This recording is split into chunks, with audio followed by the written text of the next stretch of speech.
뉴스야 시작합니다. 정치부 정민진 기자 나와 있습니다. 첫 번째 물음표 볼까요? 네, 첫 번째 물음표는 전세 사기에 침묵하는 친문입니다. 예. 전세 사기 피해 원인 중에 문재인 정부의 부동산 정책 실패가 하나로 지목이 되고 있는데, 그런데 전 정권 인사들이 아무런 대응을 하지 않는다는 얘기인가요? 네, 맞습니다. 문재인 청와대 고위 참모와 이 국회의원을 지낸 250여 명이 참여한 그 대표적인 싱크탱크인 사이제가 있는데요. 사이제는 지난 1월에 출범을 했습니다.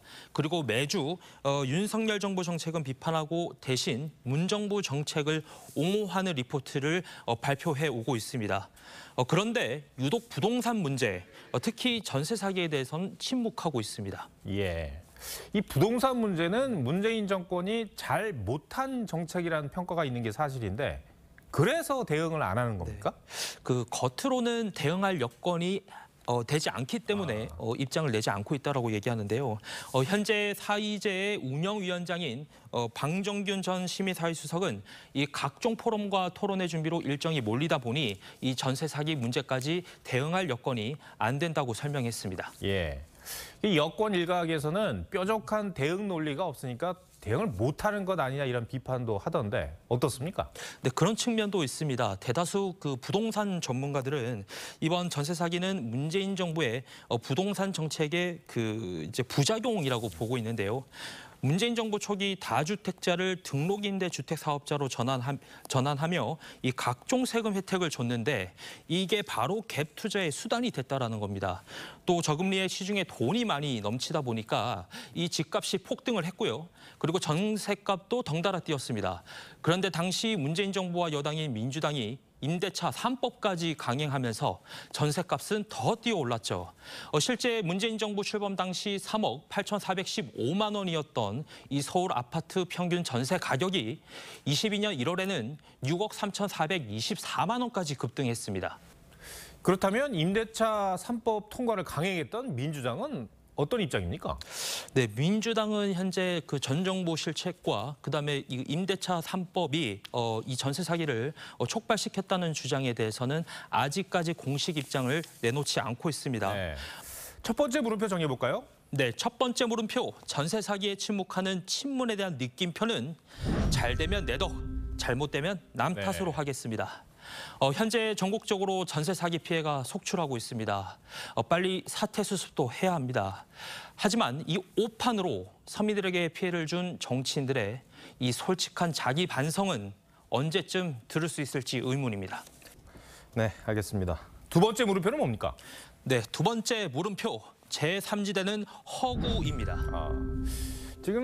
지금 사진에 저희가 올렸는데 금태섭 전 의원이 제3지대 창당을 선언했죠? 네, 맞습니다. 예. 민주당 의원 시절에 조국 사태를 공개 비판해왔던 이제 금태섭 의원은 그 지난 대선 윤석열 캠프에 몸을 담았었는데요. 최근에는 한 토론회에서 추석 전에 제3지대 신당 창당을 언급했습니다. 예. 또 김종인 전 국민의힘 비대위원장도 힘을 보태겠다고 했는데요. 두 사람의 말 이어서 한번 들어보시죠. 내년 총선 때 수도권을 중심으로 30석 정도의 의석을 차지할 수 있는 세력이 등장하면 정치에 대한 불신이 극도로 달했기 때문에 하나의 세력이 등장할 수밖에 없다고 봐요. 그런데 두 사람은 2년 전만 해도 제3지대 신당 창당은 어렵다는 입장 아니었습니까? 네, 맞습니다. 2년 전 요맘때쯤 금태섭 전 의원과 제3지대 신당 논의했던 이 김 전 위원장은 제3지대로는 성공하지 못한다고 단언했었는데요. 한번 들어보시죠. 과거에 제3지대론을 얘기를 많이 했지만 제3지대론을 가지고 성공한 예가 없어요. 네. 그랬던 두 사람이 이 총선 1년을 두고 다시 이 제3지대론에 이 불을 지피고 나선 건 이 거대 양당의 지지율 하락과 바뀐 유권자 지형 때문입니다. 어떻게 바뀌었습니까? 네, 그 1년 전만 해도 양당 모두 40% 가까운 지지를 받으면서 이 무당층은 16%에 그쳤었는데요.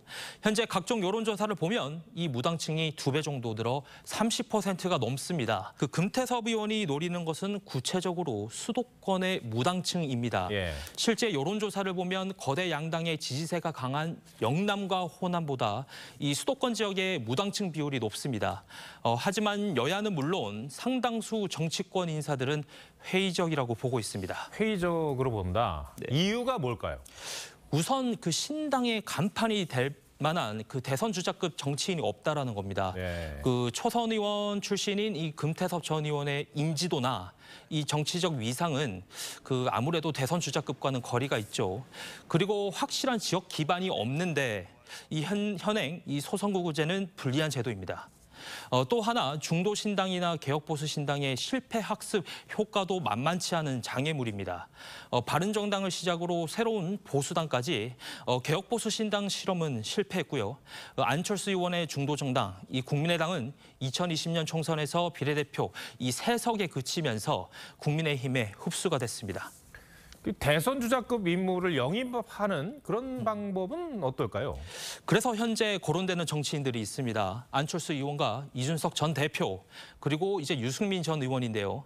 정작 당사자들은 관심이 없습니다. 예. 안 의원은 여당에 남아 차기 대선을 노린다는 입장이고요. 이준석 전 대표는 신당은 고민해 본 적도 없다며 당권을 다시 되찾겠다고 밝혔습니다. 윤석열 대통령과 대립각을 세우고 있는 유승민 전 의원 역시 신당 합류엔 분명한 선을 긋고 있습니다. 네, 그렇군요. 두 번째 물음표도 정해볼까요? 네, 두 번째 물음표 제3지대는 허구에 대한 느낌표는 반사 이익만 노리다간 실패로 예. 하겠습니다. 이번 금태섭발 신당은 새로운 이념이나 가치로 기존 정당과 차별성을 부각하기보다 이 거대 양당의 실망한 무당층을 흡수하겠다는 전략을 펴고 있습니다. 문재인 청와대 그 정무수석을 지낸 최재성 전 의원은 최근 그 짜장면도 이 짬뽕도 먹기 싫다고 단무지만으로 살 수는 없다고 이 신당 창당 움직임을 꼬집었었는데요.